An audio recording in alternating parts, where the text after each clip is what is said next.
నటప్రపూర్ణ, collection king మన మోహన్ బాబు గారి కాలేజీల్లో దారుణాలు జరుగుతున్నాయంట. అత్యంత దారుణాలు జరుగుతున్నాయి. నేరాలు, ఘోరాలు జరుగుతున్నాయి. స్టూడెంట్స్‌ని బౌన్సర్స్‌తో కొట్టిస్తున్నాడు. స్టూడెంట్స్ మీద రౌడీయిజం చేస్తున్నాడు మోహన్ బాబు అని వార్తలొస్తున్నాయి. దీంట్లో అసలు విషయం ఏంటి? దాని గురించే ఈ వీడియో చివరి వరకు చూడండి. అందరికీ నచ్చుతుంది. మోహన్ బాబు గారికి స్కూళ్ళు, కాలేజీలో 40 50 ఉన్నాయి ఏపీ, తెలంగాణలో. కానీ ఎంబీ యూనివర్సిటీ అని కొత్తగా ఒకటి వచ్చింది.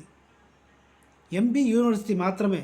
శ్రీ విద్యానికేతన్ స్కూల్ కాదు, Shri Vidyanikethan university, college, medicines ఏవి కాదు. ఎంబీ యూనివర్సిటీలో మాత్రమే యూనివర్సిటీ. ఈ యూనివర్సిటీలో స్టూడెంట్స్కి మొబైల్ నాట్ అలౌడ్ అని చెప్పారు. స్టూడెంట్స్కి కోపం వచ్చింది. ఫుడ్ బయట నుంచి తెచ్చుకోవద్దు అని చెప్పారు. ఇది కూడా విద్యార్థులకి నచ్చలేదు. మన క్యాంటీన్లోనే భోజనం చేయండి, క్యాంటీన్లో ఏది పెడితే అది తినండి అని చెప్పారు. ఫీజులు కూడా హైయెస్ట్ ర్యాంక్ ఉన్న యూనివర్సిటీల కంటే ఎక్కువ ఫీజులు వసూలు చేస్తున్నారా అని స్టూడెంట్స్కి ఉన్న పేరెంట్స్ గగ్గోలు పెడుతున్న పరిస్థితి. వీళ్ళు ఎదురు తిరిగితే వాళ్ళని డామినేట్ చేసి తొక్కేయడం కోసం బౌన్సర్స్ని కూడా పెట్టి బెదిరిస్తున్నారు అన్నది సమాచారం. ఇలా చేయడం కరెక్టేనా?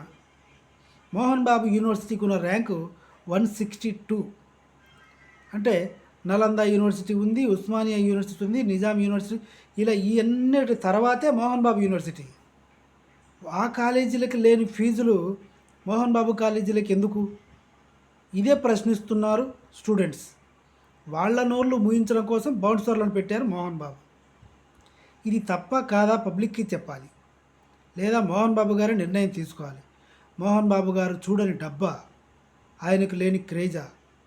ఒకవేళ ఎక్కువ కనుక ఫీజులు తీసుకుంటే రీజనబుల్గా ఉంటే నో ప్రాబ్లం. Thank you.